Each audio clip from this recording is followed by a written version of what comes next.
नमस्कार दोस्तों, learn with RJ में आपका स्वागत है।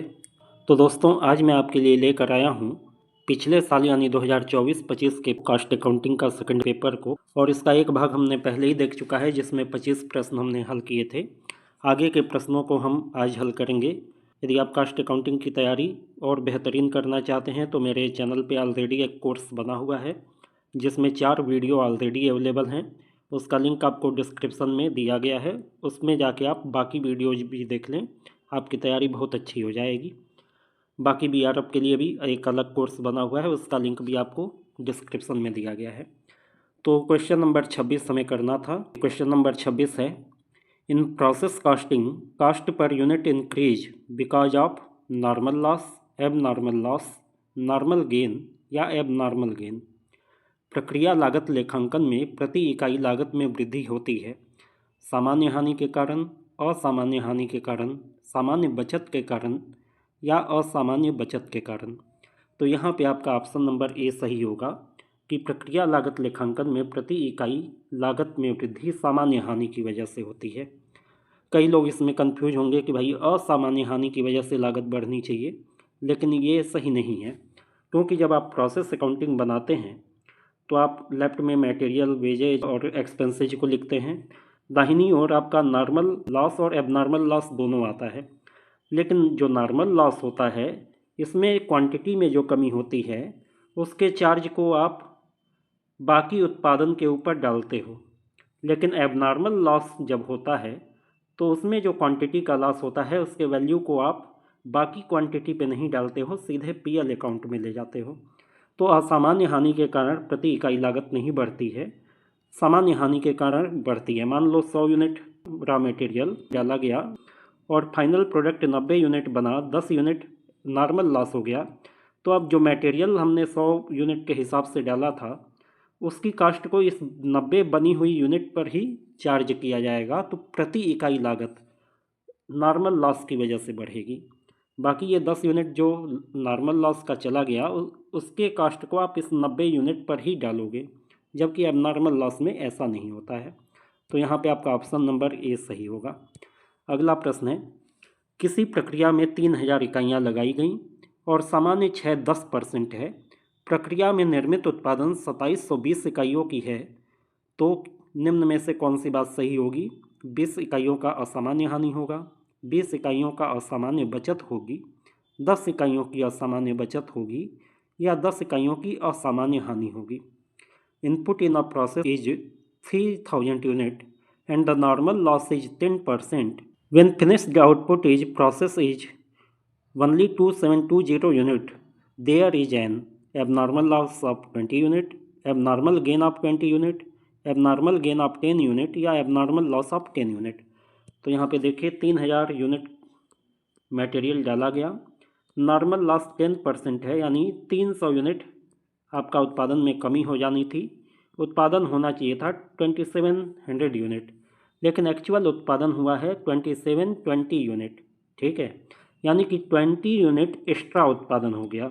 तो ये जो एक्स्ट्रा उत्पादन हो गया, नॉर्मली जो होना चाहिए था उससे भी ज़्यादा हो गया, तो ये एक तरीके से 20 इकाइयों की असामान्य बचत हो जाएगी। ऑप्शन नंबर बी आपका सही होगा, एबनॉर्मल गेन ऑफ 20 यूनिट। ठीक है, अगला प्रश्न है, normal cost of normal output of 80 unit is 400, then the value of abnormal wastage of 5 unit will be 25 rupees, 1 rupees, 1600 rupees या 21 रुपीज़। 80 इकाइयों के सामान्य उत्पादन की सामान्य लागत 400 रुपये हो तो 5 इकाइयों के असामान्य क्षय का मूल्य क्या होगा?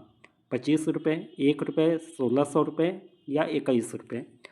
तो देखिए 400 रुपये की लागत है 80 इकाइयों के लिए, यानी प्रति इकाई लागत कितनी हो गई? 5 रुपये।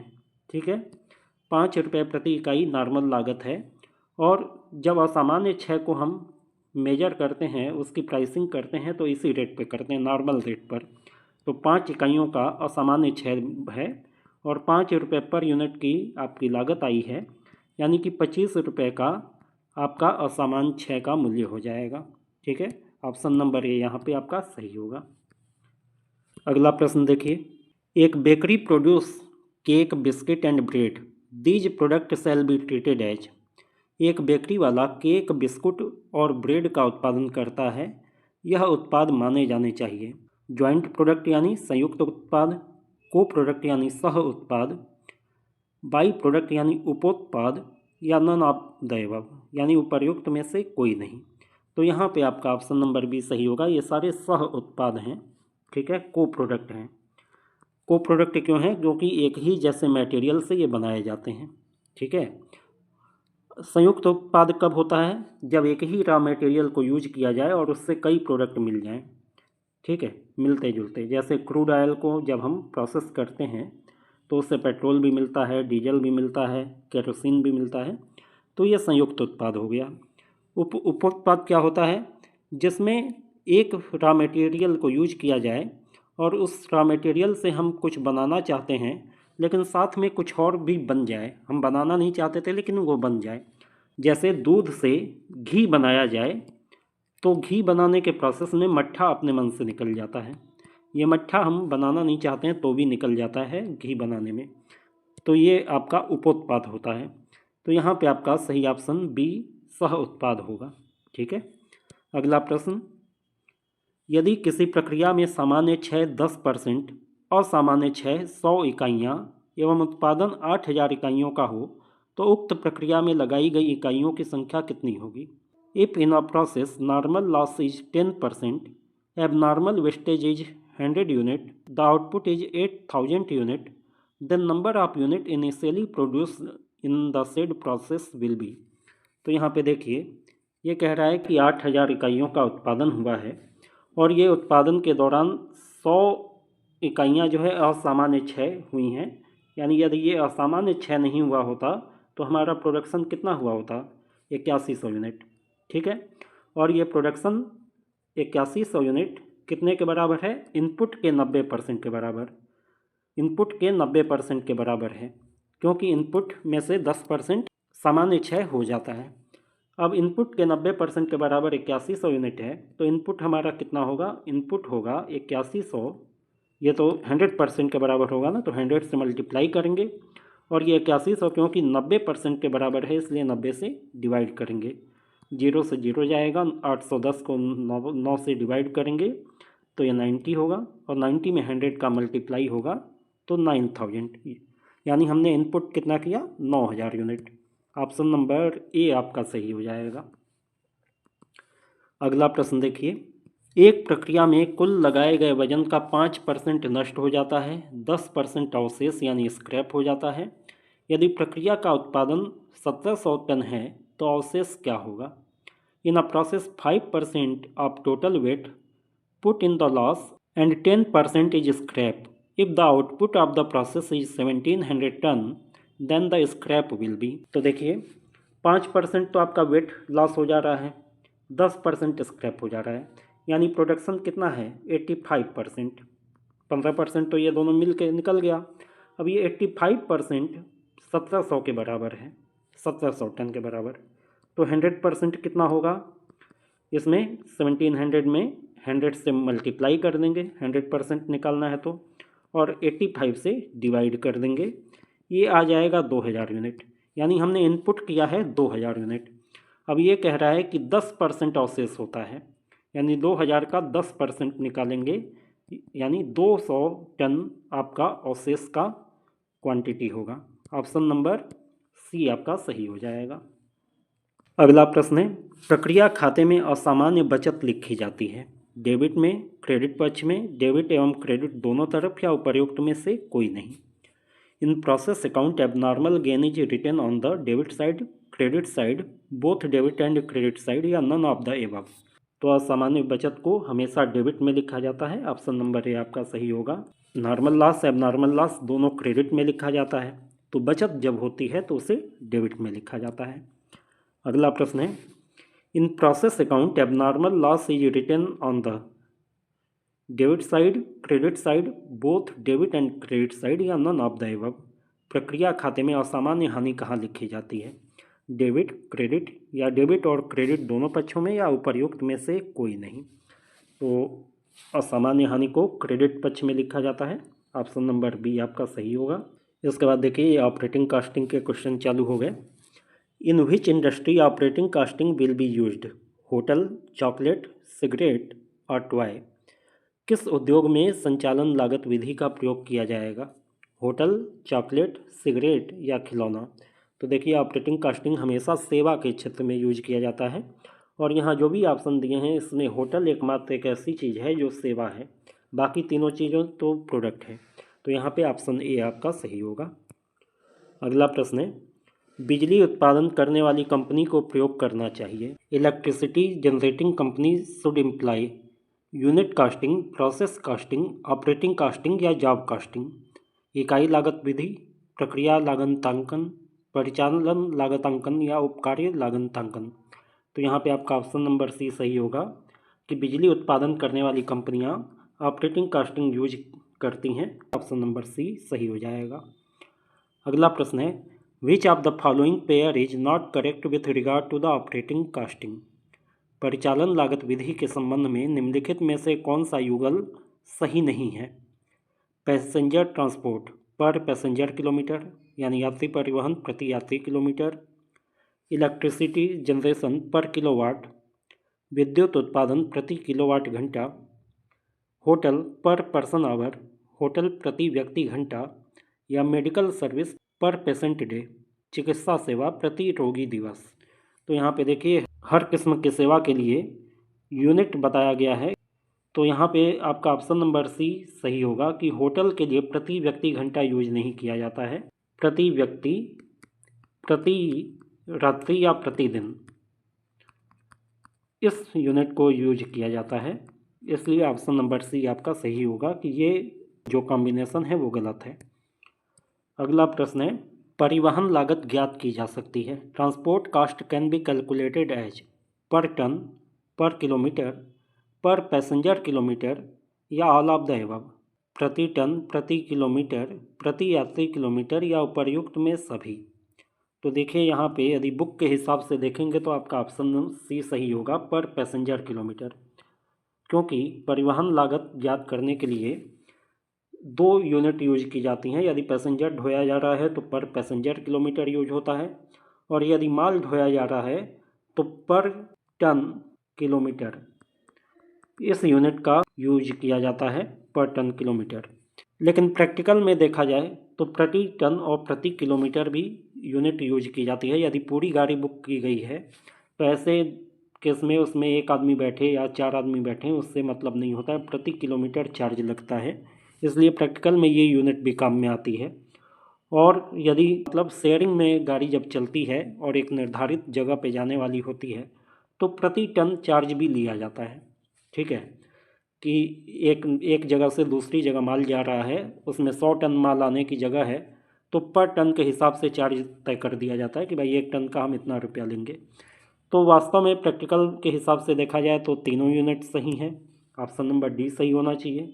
लेकिन बुक में आपके जो बताया गया है उसमें केवल प्रति यात्री किलोमीटर और प्रति टन प्रति किलोमीटर ये दो यूनिट बताई गई हैं, तो बुक के हिसाब से ऑप्शन सी सही होना चाहिए। तो अब एग्जामिनर ने किस नज़रिए से क्वेश्चन बनाया है और किस नज़रिए से आंसर तय किया होगा उस पर यह निर्भर करता है। ऑप्शन सी और डी दोनों ही सही हो सकते हैं। अगला प्रश्न है, operating casting is used in transport service, welfare service, entertainment service या all of the above.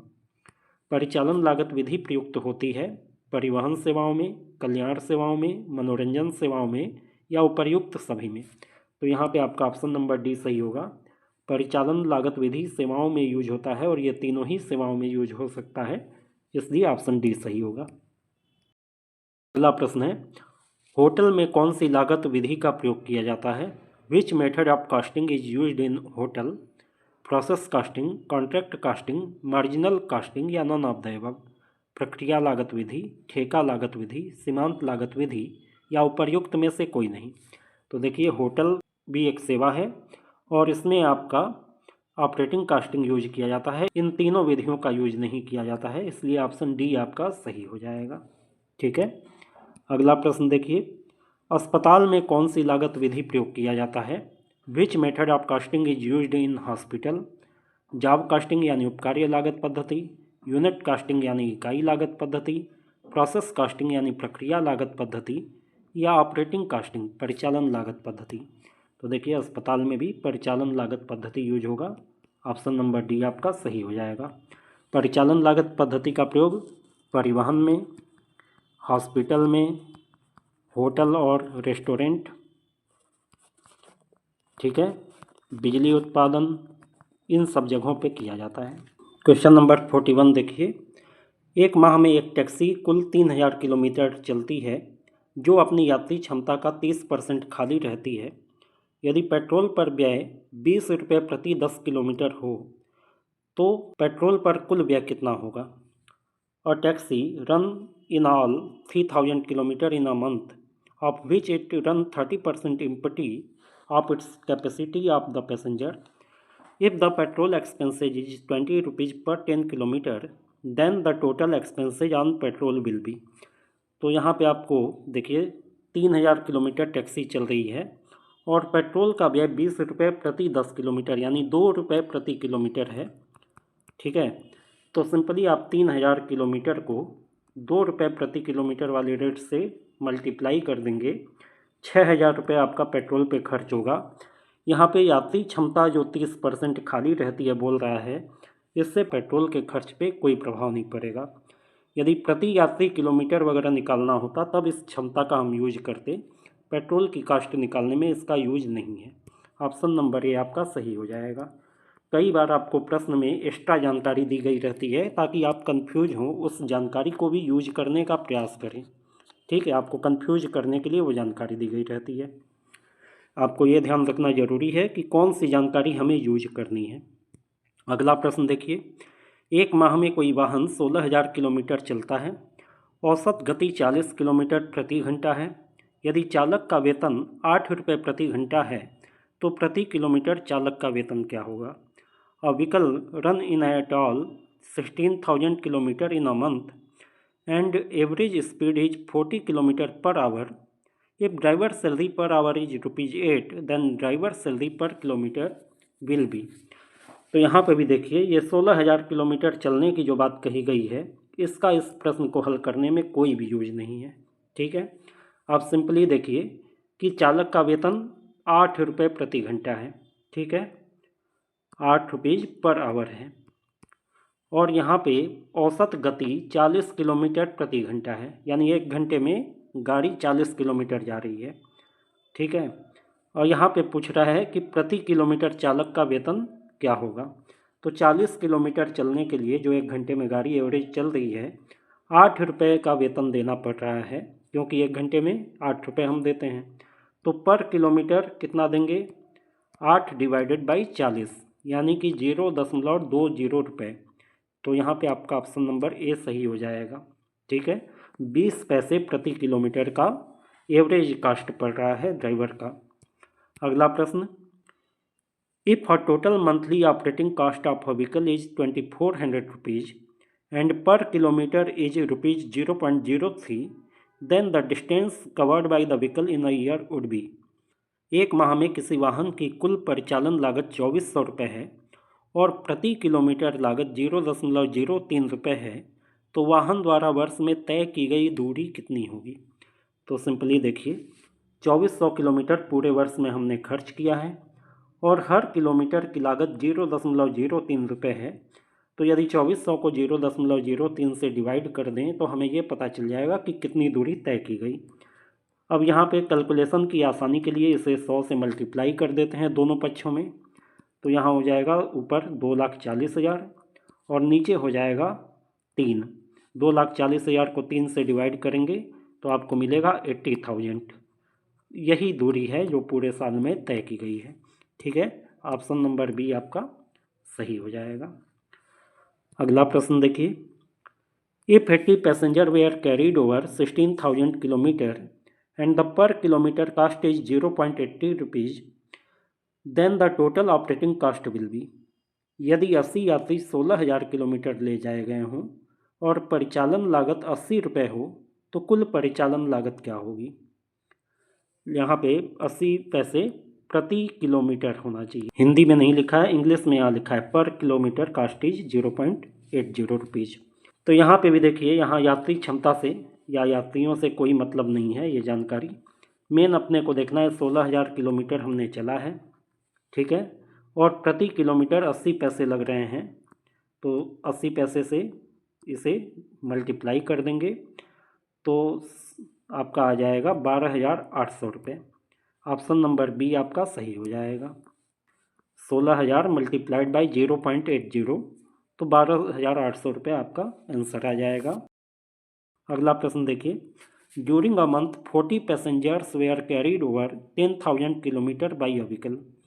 If operating cost per passenger per kilometre is 0.80 rupees and a profit of 50% on fare is to be earned, then fare per passenger पर kilometre will be. तो पिछले question में जो मैं कह रहा था वो आ ही गया।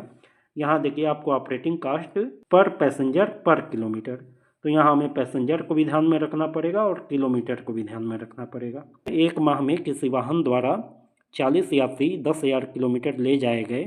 यदि परिचालन लागत 0.80 रुपये प्रति यात्री प्रति किलोमीटर हो तो किराया दर पे 50% लाभ कमाना हो तो प्रति यात्री किलोमीटर किराया दर क्या होगी। इसे सिंपल भी तरीके से सॉल्व करके मैं बताऊंगा, लेकिन आपको परिचालन लागत भी निकालना आ जाए इसलिए मैं डिटेल मेथड पहले बताता हूं।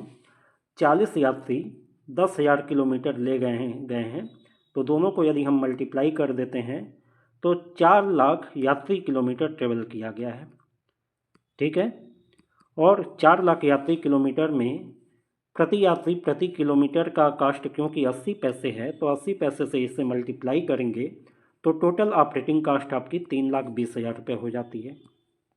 अब 3,20,000 तो आपकी कास्ट हो गई। अब ये कह रहा है कि किराया दर पे 50% लाभ कमाना है। किराया दर मतलब जो हमने किराया लोगों से लेना है, यानी एक तरीके से सेलिंग प्राइस, इसके ऊपर हमें 50% लाभ कमाना है। मान लो सेल्स 100x हो तो प्रॉफिट हम कितना कमाएंगे, 50x कमाएंगे, और इस तरीके से सेल्स में से जब प्रॉफिट को घटा देंगे तो हमारी कास्ट कितनी होगी, 50x होगी। तो 50x है 3,20,000 रुपये के बराबर, तो ये प्रॉफिट वाला 50x भी होगा 3,20,000 रुपये के बराबर, और टोटल हमारी सेल्स यानी किराया दर हो जाएगी 6,40,000 रुपये, ठीक है। 6,40,000 रुपये हम किराए के रूप में कब कमाएंगे, जब हम 4 लाख यात्री किलोमीटर चलेंगे। तो प्रति यात्री प्रति किलोमीटर किराया कितना हो जाएगा, 6,40,000 में 4 लाख से डिवाइड कर दीजिए। तो 6,40,000 को यदि आप 4 लाख से डिवाइड कर देते हैं तो आपका आ जाएगा 1 रुपये 60 पैसे प्रति यात्री प्रति किलोमीटर, ठीक है। आपका ऑप्शन नंबर ए सही हो जाएगा। तो ये मैंने लॉन्ग मेथड इसलिए बताया ताकि आप ऑपरेटिंग कास्ट निकालना भी सीख लें जब आपको प्रति यात्री प्रति किलोमीटर ऑपरेटिंग कास्ट दी गई हो। इसका सिंपल तरीका क्या है कि इस जानकारी को हमने यूज ही नहीं करना है। अपने को यूज करना है कि परिचालन लागत प्रति यात्री प्रति किलोमीटर 80 पैसे है, यानी ये हमारी कास्ट है, और हम प्रॉफिट चाहते हैं कि जो भी हमारा रेंट है या किराया है उसके ऊपर हमें 50% मिल जाए। यानी यदि ये 100x हम लें तो प्रॉफिट हमारा 50x हो, और 50x से जब प्रॉफिट हो गया तो बाकी बचा हुआ 50x क्या होगा, कास्ट होगा। तो कास्ट जब 80 पैसे 50x के बराबर है तो प्रॉफिट भी इतना ही होगा ना, प्रॉफिट भी 50x है तो ये भी 80 पैसे के बराबर होगा। यानी इस तरीके से जो हम फेयर लेंगे, यहाँ रेंट नहीं फेयर कर लीजिए, तो ये 1 रुपये 60 पैसे के बराबर होगा, ठीक है। इस हिसाब से भी आपका ऑप्शन नंबर ए सही हो जाता है। दोनों तरीके मैंने बता दिए।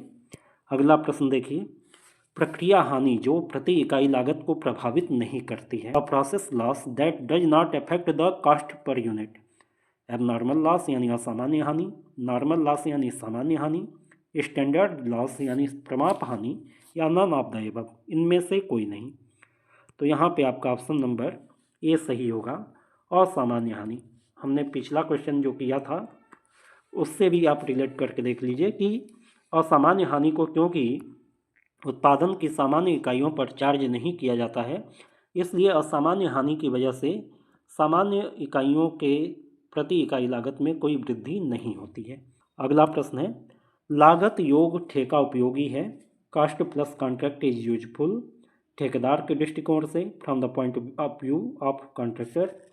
ठेकादाता के दृष्टिकोण से from the point view of the contractee, ठेकेदार और ठेकादाता दोनों के दृष्टिकोण से from the point of view of both contractor and contractee, या नन ऑफ द एबव, इनमें से कोई नहीं।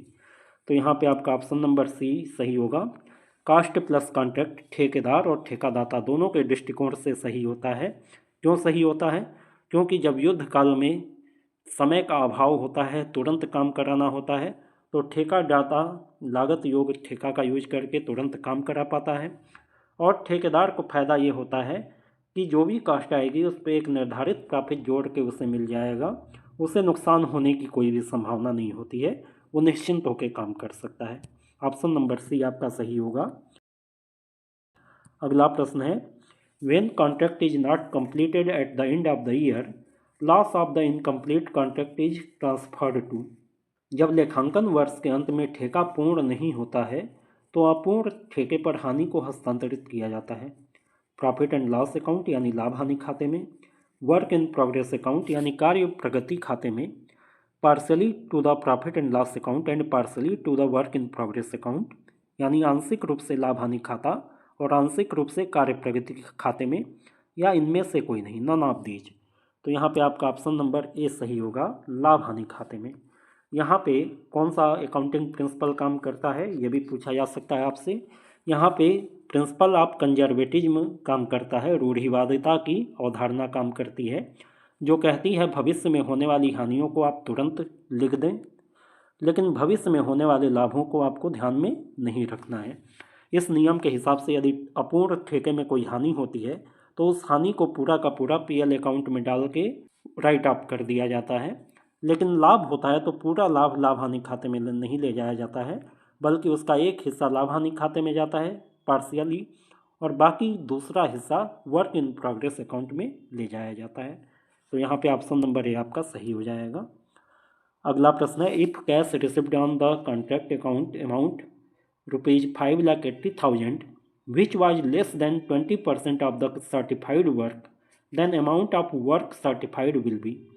किसी ठेके पे 5,80,000 रुपये प्राप्त हुआ जो प्रमाणित कार्य से 20% कम है, तो प्रमाणित कार्य की धनराशि क्या होगी? तो देखिए, प्रमाणित कार्य से 20% धन कम मिला है, यानी कि 80% मिला है। अब प्रमाणित कार्य का 80% यानी 80/100 कितने रुपए के बराबर है? 5,80,000 रुपये के बराबर। ठीक है, तो प्रमाणित कार्य कितना होगा? 5,80,000 मल्टीप्लाइड बाई 100 इधर जाएगा तो मल्टीप्लाई में चला जाएगा, 80 इधर जाएगा तो डिवाइड में चला जाएगा, यानी 5,80,000 मल्टीप्लाइड बाई 100 डिवाइडेड बाई 80, ये आपका होगा 7,25,000 रुपये। ठीक है, और यहाँ पे क्योंकि 7,25,000 किसी भी ऑप्शन में नहीं दिया गया है, यानी कि ये क्वेश्चन गलत ड्राफ्ट हुआ है, मिसप्रिंट है। यहाँ पे ये ऑप्शन सी 7,35,000 नहीं होना चाहिए, 7,25,000 होना चाहिए। ठीक है, अगला प्रश्न देखिए, टेंडर प्राइस इंडिकेट निविदा मूल्य अभिव्यक्त करता है टोटल प्रोडक्शन कास्ट कुल उत्पादन लागत को, कास्ट ऑफ सेल्स यानी विक्रय लागत को, एस्टिमेटेड सेलिंग प्राइस यानी अनुमानित विक्रय मूल्य को, या नन ऑफ द अबव, इनमें से कोई नहीं। तो ये क्वेश्चन पहले भी हमने किया है, ये एस्टिमेटेड सेलिंग प्राइस को बताता है, क्योंकि इसमें आपकी एस्टिमेटेड कास्ट भी जुड़ी होती है और एक निर्धारित प्रॉफिट भी जुड़ा होता है, और कास्ट और प्रॉफिट को जब हम मिलाते हैं तभी सेलिंग प्राइस बनता है, और क्योंकि ये दोनों एस्टिमेटेड होते हैं इसलिए सेलिंग प्राइस भी आपका एस्टिमेटेड यानी अनुमानित होता है।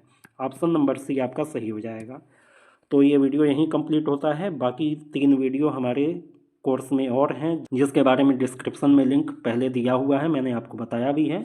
आप डिस्क्रिप्शन में उस लिंक को फॉलो करके कास्ट अकाउंट के बाकी वीडियो भी देख सकते हैं, और अगले एग्ज़ाम के लिए बीआरएफ का भी कोर्स बना हुआ है, उसका भी लिंक मैं दे रहा हूँ। बीआरएफ के वीडियो भी उसमें जाकर आप देख सकते हैं।